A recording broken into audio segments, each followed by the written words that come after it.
एक बार फिर से स्वागत करते हैं आप सभी का हम अपने चैनल पे।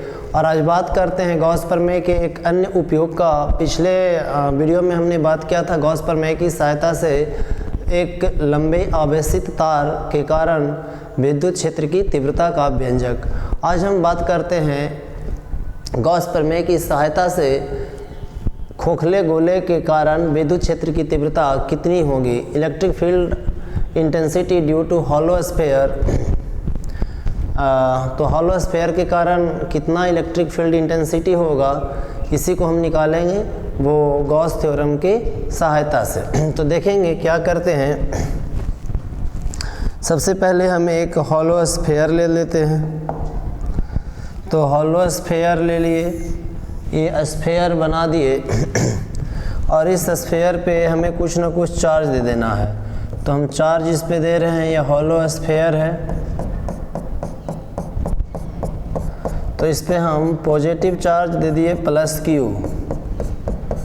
खोखला गोला है, सेंटर कुछ ना कुछ होगा, इसके सेंटर को हम O मान लिए, सेंटर O हो गया। इसकी कुछ ना कुछ रेडियस होगी, उस रेडियस को हमने R मान लिया, इस रेडियस को हमने R मान लिया। यहाँ पे 3 कंडीशंस हैं। पहली कंडीशंस ये है कि अगर हम इलेक्ट्रिक फील्ड इंटेंसिटी निकाल रहे हैं तो वह पॉइंट है जो गोला से स्फीयर से बाहर हो। दूसरा कंडीशन है कि वह जो पॉइंट है स्फीयर के ऊपर हो और वह स्फीयर के सरफेस पे हो। और तीसरा पॉइंट जो बनता है वो ये कि जो जिस पॉइंट पे हम बात कर रहे हैं वह पॉइंट स्फीयर के अंदर हो। तो हम इसमें तीनों चीज़ पे चर्चा करेंगे, कहाँ पर कितना होगा। तो ध्यान देते हैं, अगर हम कोई पॉइंट कंसीडर करते हैं जो पॉइंट ये जो स्फीयर है, गोला के बाहर हो, तो गोला के बाहर जो पॉइंट है तो मान लेते हैं कि कोई पॉइंट जो लिए वो गोला के बाहर है। इस बिंदु पर हम इसकी इंटेंसिटी निकालते हैं जो बाहर में है। तो बाहर में है तो हमें जो गॉस थ्योरम अप्लाई करना है, इस पॉइंट पे अप्लाई करना है। हम लोग जानते हैं कि गॉस प्रमेय कहाँ अप्लाई होता है। तो गॉस प्रमेय अप्लाई करने के लिए एक जो सरफेस होनी चाहिए वो बंद पृष्ठ होनी चाहिए, इस क्लोज्ड सरफेस होनी चाहिए। तो यहाँ पर हम एक इमेजिन कर लेते हैं कि कोई क्लोज्ड सरफेस है इस तरह से, इसी को हम गॉसियन सरफेस कहेंगे। तो सेंटर से कुछ ना कुछ दूरी होगी, उस दूरी को हमने R मान लिया। तो यहाँ पे 3 कंडीशन है। कंडीशन जो 1 है जो गोला के बाहर है ना, गोला के स्फीयर के बाहर, आउटसाइड ऑफ द स्फीयर, गोला के बाहर। तो देखिए यहाँ पे आप लोग को मान लेना है, कंसीडर कर लेना है। तो उस चीज़ को हम नहीं लिख रहे हैं, आप सुन करके लिख सकते हैं। माना कि एक खोखला गोला जिसका केंद्र O तथा त्रिज्या R है, इसके केंद्र O से R दूरी पर कोई बिंदु P है, जहाँ पर खोखला गोला के कारण विद्युत क्षेत्र की तीव्रता ज्ञात करनी है। इस बिंदु पर विद्युत क्षेत्र की तीव्रता कितना होगा, what is the electric field intensity due to hollow sphere. अब देखेंगे यहाँ पे टोटल एरिया इसकी बात कर लेते हैं। तो टोटल एरिया कुछ ना कुछ होगा, हमने मान लिया A। और इस छोटी सी जो एरिया है, देखिए ये छोटी सी एरिया हम जब लगाते हैं, टोटल एरिया हमारा A है, तो छोटी सी एरिया इस प्रकार के छोटे छोटे ढेर सारे एरिया के जुड़ने से एक कंप्लीट होल एरिया बना होगा। तो इस छोटे से एरिया को हमने मान लिया DA। अब देखेंगे इलेक्ट्रिक फील्ड इंटेंसिटी को E से दिखाते हैं और एरिया के जो कंपोनेंट है उसको DA से दिखाते हैं। दोनों की डायरेक्शन को हम दिखा दिए इधर। तो ये हो गया और ये दूरी है R। हमें अप्लाई करना है गॉस थ्योरम को। तो गॉस थ्योरम की सहायता से इसकी इंटेंसिटी को हम निकालेंगे। तो जब भी पॉजिटिव चार्ज है तो उसे इलेक्ट्रिक फील्ड लाइन से निकलती है, विद्युत क्षेत्र रेखाएं निकलती है। तो किसी बंद पृष्ठ से होकर गुजरने वाली कुल विद्युत क्षेत्र रेखाओं की संख्या को हम फ्लक्स कहते हैं। तो हम यहाँ पे बात कर लेते हैं पहले फ्लक्स की। तो फ्लक्स की अगर बात करेंगे तो इलेक्ट्रिक फ्लक्स को हम फाई ई से लिखते हैं। तो फाई ई इज इक्वल हम लोग जानते हैं ई डी ए कॉस थीटा। ये क्या है? तो इलेक्ट्रिक फील्ड इंटेंसिटी और एरिया के स्केलर प्रोडक्ट के बराबर होता है, सम ऑफ स्केलर प्रोडक्ट के। इस पर जो है हम इंटीग्रेशन का चिन्ह देंगे, ये बंद सरफेस को बताएगा। अभी तक हम लोग इसी चीज़ को पढ़ते आ रहे हैं। तो फाई ई जो होगा यहाँ पे सॉरी, ये जो वेक्टर है, जब कॉस थीटा हम लगा दिए हैं तो वेक्टर की ज़रूरत नहीं है। अब इसे यहाँ पे कंसीडर कर लेना है कि दोनों सेम लाइन पे लाइज करेगा, तो थीटा जो है ना 0 डिग्री लेकर के चलना है। तो cos theta is equal cos 0 degree, therefore इसका वैल्यू हो गया 1। तो कॉस थीटा का वैल्यू 1 हो गया। तो फाई ई इज इक्वल, ई को हम बाहर निकाल दिए, ई को बाहर निकाल दिए। यहाँ पर बच गया डी ए इंटू 1। हमने इंटीग्रेशन पढ़ रखा है, phi E is equal E D A का ए हो जाएगा, तो ई इंटू ए हो गया। इसे हम इक्वेशन 1 बना लेते हैं, अभी तक दिक्कत नहीं है। अब बात करते हैं गॉस थ्योरम का। बाय गॉस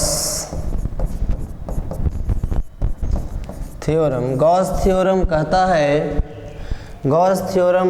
है कि जो फ्लक्स होगा वह उसके चार्ज का 1/ε0 गुना होगा, आवेश का 1/ε0 गुना होगा। दोनों इक्वेशन के लेफ्ट साइड इक्वल है, देयरफॉर हम उसके राइट साइड को भी इक्वल कर देंगे। तो इसके हम लेफ्ट साइड इक्वल है तो राइट साइड को इक्वल करेंगे, तो लिखेंगे बाई इक्वेशन 1 एंड 2। थोड़ा सा जगह नहीं है उधर, हम इधर ला रहे हैं।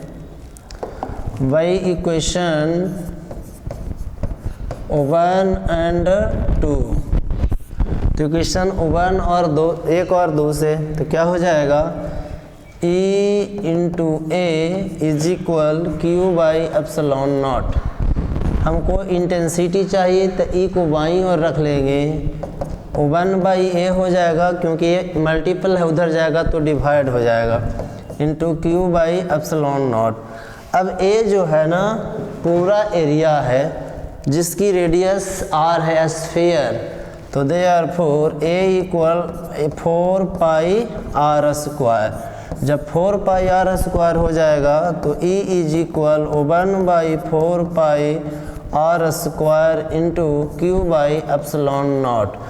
तो E इज इक्वल 1/4πε0 को इसके साथ रख देते हैं Q/r²। यही जो होगा इंटेंसिटी आपका कहाँ का होगा, ये इंटेंसिटी होगा आउटसाइड का, मतलब गोले के पृष्ठ के बाहर का, जब खोखला हो। याद रखेंगे जब खोखला गोला हो तो बाहर की बात हो, चाहे पृष्ठ की बात हो या ठोस गोला की बात हो, बाहर की और पृष्ठ की, तो दोनों में सेम ही होगा। खोखला गोला के अंदर की तीव्रता की बात करेंगे तो 0 होगा, लेकिन ठोस गोला की जो तीव्रता है वो निर्भर करेगा उसके आयतन आवेश घनत्व पर, तो उसको अलग से देखेंगे। बाकी दो चीज़ें जो ठोस गोला और खोखला गोला में कॉमन है, वो आउटसाइड का जो इंटेंसिटी है, बाहर की जो तीव्रता है, वो कॉमन होती है, चाहे गोला ठोस हो चाहे गोला खोखला हो। चलिए ये हम बात कर ली। अब जरा बात कर लेते हैं गोला के सरफेस की। ये तो बाहर की बात हुआ था, आउटसाइड का। अब हम बात कर लेते हैं इस पृष्ठ की। तो इस पृष्ठ की अगर हम बात करेंगे तो सब कुछ वही रहेगा जो हम डिस्टेंस r ले रहे थे, छोटा r यहाँ मेजर किए थे, यहाँ पर आपका डिस्टेंस बड़ा r है। तो इसके लिए अगर फिगर में कुछ इमेजिन करिएगा तो आप इसको dA मानिएगा, तीव्रता E होगा, फिर से वही चीज़ें होगा, केवल आपका रेडियस बदलेगा, जो छोटा r है वो बड़ा r हो जाएगा। तो यहाँ पे क्या लेकर चलना है, यहाँ पे लेकर चलना है कंडीशन 2। कंडीशन 2, गोला के पृष्ठ पर गोला के पृष्ठ पर तीव्रता intensity of electric field intensity on the surface of a sphere. गोला के पृष्ठ पर, गोला के सतह पर विद्युत क्षेत्र की तीव्रता क्या होगी? तो इस स्थिति में छोटा r जो है ना क्या हो जाएगा, जो डिस्टेंस है वो बड़ा R में बदल जाएगा। Therefore E is equal 1/4πε0 into q by r square. या तो डायरेक्टली लिख सकते हैं, अगर डायरेक्टली नहीं लिख सकते हैं तो इसे आप सोल्व उसी प्रकार से करेंगे तो लंबा हो जाएगा। जब एक बार आप गॉस थ्योरम फ्लक्स का फार्मूला लगा चुके हैं तो सिमिलरली उसी प्रकार इसको आगे बढ़ाएंगे, ज़्यादा लंबा करने की आवश्यकता नहीं है। नहीं तो फिर से वही चीज़ें phi is equal E D A cos theta करके आगे बढ़ेंगे। जहाँ पे एरिया की ज़रूरत होगी वहाँ पे 4πr² जो लिखते हैं, बड़ा स्क्वायर नहीं लिख, छोटा आर स्क्वायर नहीं लिख करके उसी के जगह पे आप बड़ा r² लिख सकते हैं। तो कोई दिक्कत नहीं है, कर सकते हैं ऐसे भी। तो ये हो गया गोला के सतह पर, स्फीयर के सरफेस पे इंटेंसिटी इतना होगा। अब जरा बात कर लेते हैं गोला के अंदर, इनसाइड ऑफ द स्फीयर। गोला के अंदर देखिए भाई, गोला के अंदर की बात करते हैं और गोला खोखला है, हॉलो स्फीयर है। गोला खोखला है तो क्या होगा, तो खोखला गोला के अंदर जो मान लेते हैं ये खोखला गोला है, आवेश तो यहाँ पे दिया हुआ है, सॉरी नहीं दिख रहा है, थोड़ा ऊपर करते हैं। गोला के अंदर की बात करते हैं तो गोला जो स्फीयर है उसके अंदर की बात करते हैं, इस पर हम पॉजिटिव चार्ज दे दिए, ये हॉलो है, खाली है। तो किसी बिंदु पर इसकी रेडियस दिया हुआ है, इसकी रेडियस बड़ा R दिया हुआ है। हम एक छोटे से पृष्ठ की बात करते हैं, छोटे से जगह की बात करते हैं गोला के अंदर की। इस बिंदु को हम P मान लेते हैं, ये R मान लेते हैं। यहाँ सब कुछ है परंतु यहाँ पर जो है ना आवेश नहीं है। जब आवेश नहीं है तो क्या लिखेंगे, E = 1/4πε0। आवेश चार्ज ऊपर में है, यहाँ पे चार्ज नहीं है ना, तो Q का वैल्यू क्या ले लेना है, 0 ले लेना है। तो E = 1/4πε0 इंटू 0/r²। यानी खोखला गोला के जो अंदर की बात करेंगे तो खोखला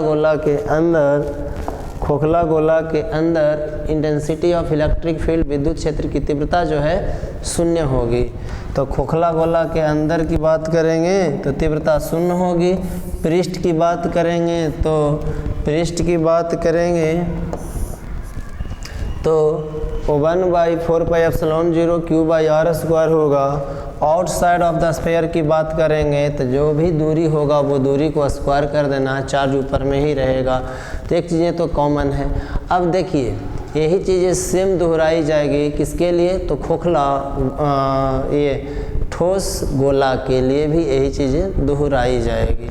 तो ये हो गया पूछने लायक क्वेश्चन, इसमें ये था। और इससे पहले हम और क्वेश्चन बताए हैं, गॉस के नियम का उपयोग करके कूलाम के नियम को सिद्ध करें। अगर वीडियो को नहीं देखें तो ज़रूर देख लें, एग्ज़ाम में एक एक नंबर आपका महत्वपूर्ण होता है। तो ये सब पूछने लायक क्वेश्चन है। हम आगे इस वीडियो के बाद इसको हम स्टॉप भी करेंगे। अगले वीडियो में हम बात करेंगे संधारित्र की और विभव की। तो पहले शुरुआत करते हैं अक्षीय स्थिति और निरक्षीय स्थिति की विभव अगले वीडियो में बनाते हैं, और उसके बाद हम संधारित्र से सिलेक्टेड क्वेश्चन जो एग्ज़ाम में आने लायक है उसे देखते हैं।